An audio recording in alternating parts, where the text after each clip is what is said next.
Amis des alimentations, bonjour. Aujourd'hui, une petite vidéo tuto à destination des débutants pour répondre à quelques questions qu'on me pose parfois sur les régulateurs de tension et surtout leur polarité. Je rappelle que dans les régulateurs de tension, surtout ceux linéaires, bien que, même c'est aussi vrai éventuellement pour ce découpage, on rencontre, on va dire quand même deux grandes familles, ceux qu'on dit positifs et ceux négatifs. Et aujourd'hui, dans cette vidéo, je vous propose de regarder un petit peu plus près qu'est-ce que ça implique et pourquoi éventuellement on peut quand même avoir des tensions négatives avec des régulateurs positifs et vice-versa. Enfin voilà, de démystifier un petit peu tout ça pour nos amis débutants. Alors la première chose, déjà, revenons un petit peu sur cette notion de polarité d'une tension d'alimentation. En effet, par exemple, une pile, c'est quoi la polarité d'une alimentation par pile? La réponse, en fait, c'est que ça dépend. Je rappelle que quand on parle de polarité d'une alimentation, en gros, c'est la polarité de la tension d'alimentation par rapport à une référence choisie, que souvent on appelle la masse. Voici donc une pile 9 volts. Si je choisis que la masse, je la connecte au moins de la pile, l'alimentation, on voit bien qu'elle sera positive, elle sera de plus 9 volts par rapport à cette masse.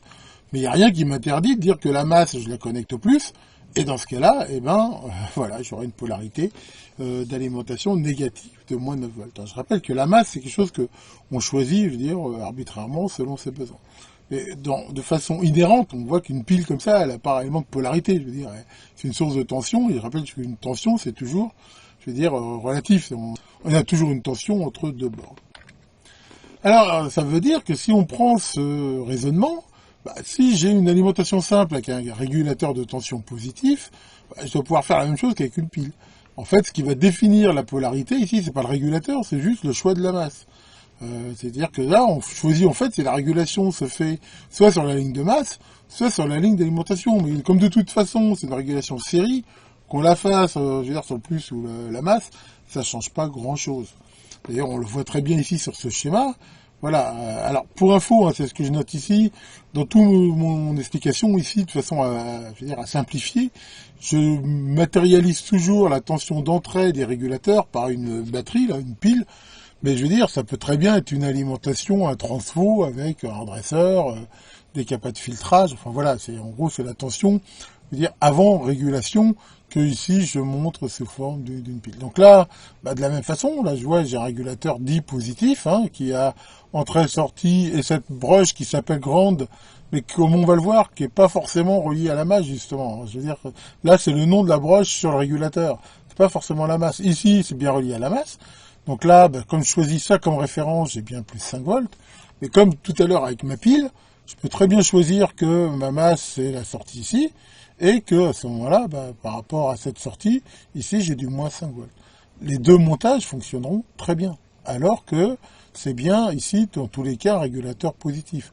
On peut faire exactement le même raisonnement avec un régulateur négatif. Encore une fois, dans un cas comme ça, ce qui définit la polarité de la tension d'alimentation, c'est le choix de la masse. C'est pas le régulateur. Alors dans ce cas-là, pourquoi est-ce qu'il y a des régulateurs pour tension positive et négative?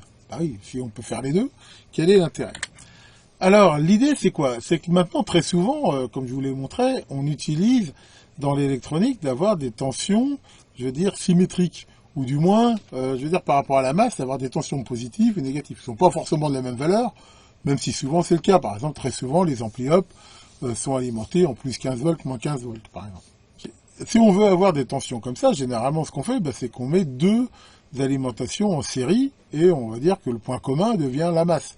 On peut faire ça avec des piles, mais je peux toujours faire ça ici avec mon montage. J'ai mon montage 1 ici, je relie à la masse, donc j'ai bien du plus 5, et puis là en série je mets celui ici, mais comme je relie ici la masse, ici j'ai bien du moins 5. Ça fonctionne très très bien. Mais on va voir que ça fonctionne parce que ici, mes deux alimentations, elles sont complètement séparées. Si c'était des piles, voilà, c'est deux piles, qui n'ont rien à voir ensemble. Mais très souvent, c'est pas le cas. Très souvent, la source d'alimentation en amont des régulateurs, elle est déjà symétrique par rapport à un point commun. C'est-à-dire, par exemple, ici, ça serait du plus 9 volts, moins 9 volts. C'est-à-dire que c'est comme si, ici, il y a forcément ici une connexion. Or, si dans ce cas-là, je fais le même montage, on voit que ça fonctionne plus. Pourquoi? On voit bien qu'ici, le régulateur positif que j'utilisais en régulant la ligne de masse, il est court-circuité par ça, et ça fonctionne plus du tout. Donc je peux plus utiliser, dans un cas comme ça, ce truc-là. C'est pour ça que, comme cette configuration d'avoir des sources d'alimentation en entrée qui sont déjà symétriques par rapport à une masse, bah à ce moment-là, on peut plus faire ce qu'on veut. Et c'est là qu'a tout l'intérêt d'avoir des régulateurs négatifs. Parce que ça veut dire que, en gros, on n'a plus le droit de faire de la régulation par la ligne de masse, entre guillemets. À ce moment-là, là, pour le coup, en utilisant des régulateurs négatifs, j'ai plus de problème. C'est-à-dire que j'ai bien ici cette configuration de 2 alimentations en série plus 9 moins 9. Et là, ma masse est directe. Et là, j'ai un régulateur positif. Ici, un régulateur négatif. Et à ce moment-là, j'ai bien du plus 5 et du moins 5. Donc voilà, en gros, c'est ça l'explication. Et donc cette notion de polarité sur les régulateurs, c'est plutôt de dire, en gros, voilà, par rapport, on va dire, à une référence qui est considérée comme la masse, est-ce qu'il régule des tensions positives par rapport à celle-ci ou négatives? Mais voilà, si on n'utilise qu'une seule tension, je veux dire, ça n'a plus tellement de sens, en fait, on peut utiliser soit l'un, soit l'autre. Pour info, dans plein de cas, on peut trouver plein d'autres arrangements possibles. Par exemple, là, je vous montre une autre façon d'avoir une tension symétrique plus 5, moins 5, avec 2 régulateurs de tension, un de 10 volts et un de 5 volts. C'est-à-dire que là, je rappelle qu'il faut avoir une entrée et une tension plus grande, donc là, par exemple, j'ai 14 volts. Grâce à ce régulateur ici, par rapport à ce point-là, j'ai bien 10 volts. Mais au lieu d'utiliser en disant que c'est ça la masse et d'avoir une tension de 10 volts, bah, ici je remets derrière un régulateur 5 volts, ce qui veut dire que ici, par rapport à ce point-là, j'ai bien 5 volts, et par rapport à ce point-là, j'ai encore 5 volts. Donc si maintenant, encore une fois, de façon arbitraire, je considère que ma masse est ici, ben, j'ai bien plus 5 moins 5. Je pourrais aussi très bien dire que ma masse est ici, dans ce cas-là, j'aurais une tension de 5 volts et de 10 volts. Ou dire que ma masse est là, et j'aurais moins 5, moins 10. Encore une fois, après, la masse, c'est toujours un choix arbitraire. Enfin voilà, en fait, il y a plein de possibilités. Par contre, cette configuration, au niveau je veux dire, rendement, elle n'est pas très intéressante.